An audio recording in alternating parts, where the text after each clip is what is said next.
Not even gonna get involved in that nonsense. Okay, so what is this? Is it a little marker? Get mission, okay. Nice. Open bounty for scouting this area. I wish I could be there with you, but I can't. Details will follow. I have a request incoming, so I'm assuming that's from you. I don't know. Base. I see Base base scouted. Assess the viability of reclaiming an abandoned colony based near the Hellmouth. This thing? Hellmouth? What's this, Angel? Yeah, really. I kind of miss my cannon. My cannon would at least do some damage. Now, it's a little bit different. I gotta take cover and recharge. Here, Seriously? serious firepower down here. I wanted to say before we got recording that Xbox put another announcement out.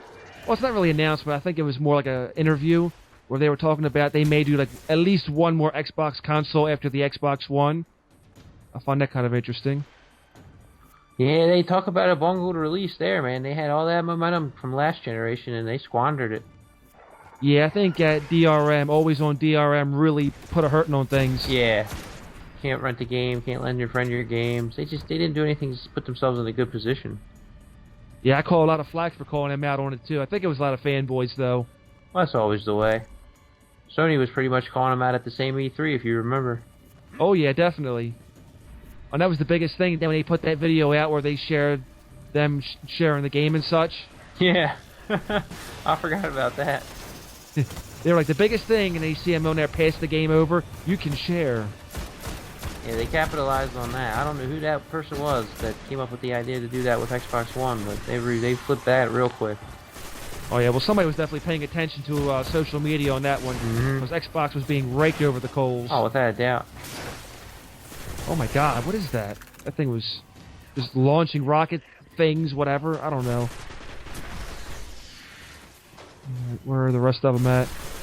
I was looking yesterday at an Xbox One, and they're basically giving them away. They got it down to $2.99, and you get 3 free games. Oh yeah, they're trying to play catch up now. Yeah. I don't know. Xbox. I think that was a really dumb move. A really dumb move. And they haven't had any real good exclusives. It seems like Tomb Raider's doing okay, but not really selling a lot. A lot of positive reviews, and then Halo 5 came out the same way, mixed reviews, and not a lot sold really. Remind me, was Tomb Raider a timed exclusive, or is it just a straight exclusive overall? No, it's timed exclusive. I think PC in the early spring, and then PlayStation next year around Christmas. So again, if you got PS4, there's like no real reason to run out and get an Xbox. Well, I think what Xbox One thought process was there was that we were supposed to have Uncharted by now before it got pushed back, and they wanted to have that kind of, here's our version of Uncharted by our system, so they wanted to give them the money to do it. Although, if you remember last time with the first Tomb Raider reboot game, that Square Enix wasn't happy selling like 5 million copies, so oh yeah, it seems like a bad decision to go exclusive unless Microsoft gave them a lot of money to kind of make it happen. So yeah, well, they're always playing from behind. I've been watching the Double Fine documentary that's on YouTube now about them making Broken Age from the Kickstarter funds. Right. And even though that's like a small, relatively independent game, and it's, small teams and stuff like that, there's so much stuff that happens with these games that I can see why the budgets skyrocket. When you look at like games like Assassin's Creed, where they got thousands of people working on the game across, multiple studios and stuff like that. It's I don't know. There's a lot of good games that come out, but it seems like that kind of just risk isn't worth it anymore. Right. To develop games that are so big that they, everybody needs to play them, but not everybody plays the same things anymore. Look at the success of like a lot of these Twitch streamers and YouTubers playing more like independent games and kind of finding their niche. You playing Terraria and stuff like that seems to be like some of your better content as far as, views and things like that. So you know how it goes. Oh, definitely, definitely. Again, I think the first one that really hit it big was probably Minecraft. You can see some of their channels have gotten like ridiculous amounts of subs. There's been people who started Minecraft that got 1 million subs within 1 year. Right. It's been crazy. I think one thing which is kind of interesting too, yet neat, which I didn't even know there was a market for, was apparently electronic novels. Like a lot of Japanime and such, you can get electronic novels on there. People really dig it, so some of those channels actually took off. What is an electronic novel? Well, it's basically like a game, but you do a lot of reading. Oh, okay. So the commentator just does the reading for the viewers, and it just goes from there. Okay, so this is the marker, but what the heck? Yeah, I don't know what's going on here. So it's like base scouted. So either we got to be under it, we got to be on top of this thing, or what? Anything up there? Okay, 21%. Oh yeah, Okay, that's what it is. It's like whatever we do, it just like it goes up a little bit, increments. Okay, there we go. It's going up now. I guess you Nailed gotta it. look around. Nice. But there was one channel I was following called Lost Pause that actually, he started off, I think, 10,000 subs underneath me, and within 1 year, he's already at, I think, 400-some thousand subscribers. Wow, and it's a Minecraft channel? Oh no, it's a novel channel. He does a lot of novel and such. That's... Well, now he's doing some of the hentai and all too, but of course. I'm gonna have to check into that. Not because you said hentai, but... Well, you never know. Yeah, I'm not turning away as a result of it either. I didn't say that. I just want to see what all the hype's about. That's a lot of subs really quickly.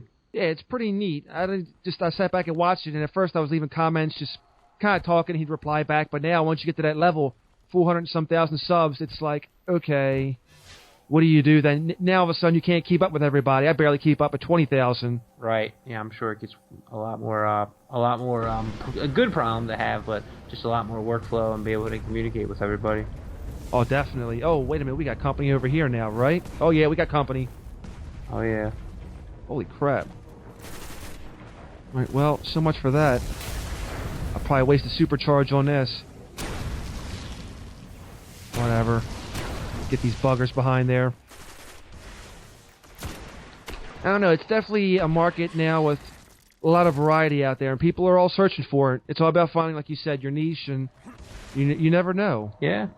Well, from a viewer's perspective, it's probably the best time ever to be consuming content. I mean, think about when we were kids, you just watched what was on. Things like Ninja Turtles and, you know, a lot of the Nick shows and stuff like that became big because that's what we had to watch. Not necessarily because they were great. Don't get me wrong, they're not bad shows, but it's just now you have so many different things. Like, I didn't even know what a visual novel was, so how many things are out there that people are getting huge off of that I don't, you know, that are just outside of my realm. It's just a lot of content out there now, a lot of different things.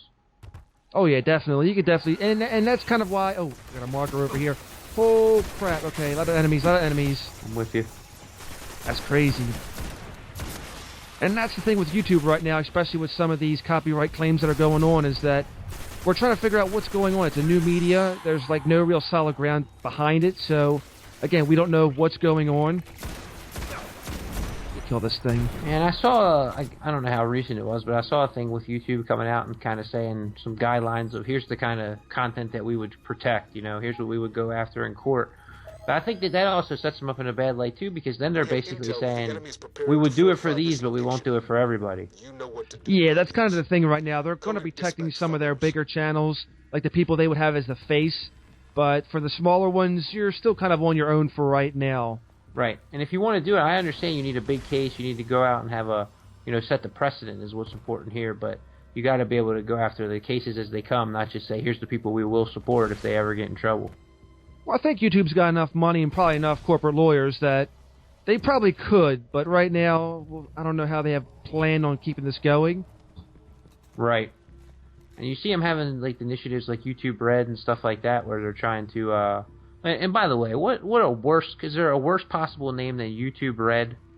Oh, yeah. I mean, that's the thing, right. As soon as you said YouTube Red, it's like, okay, did they merge with YouPorn or something? Right, how many kids have went to RedTube.com thinking that it was going to be able to see the new PewDiePie video? Well, if they haven't before, they're about to now. They saw a much different PewDiePie than the one they were going for. Yeah, really. Okay, here's the enemies we're looking for. Dropship. Yeah, it was kind of unique in a way. I could see them going for... It was known for a while they wanted to find a way to get past advertisements because people generally use different plugins and such to go ahead and surpass them anyway, but right. They want to find like a more way to get viewers to keep watching and basically get revenue out of it. And YouTube Red seemed like a good idea, but first off, get a better name. And I think this is where the two things don't coalesce, where you have these kind of new media and old media coming together, because these people don't want to be told how to watch things and what to watch and what's the prime content? They want to be able to find these things themselves and build their little communities around the stuff that they like. Right. And these people want to just kind of they think they find what's popular and then just try to throw it at you as much as possible, and then they wonder why, people become less popular over time.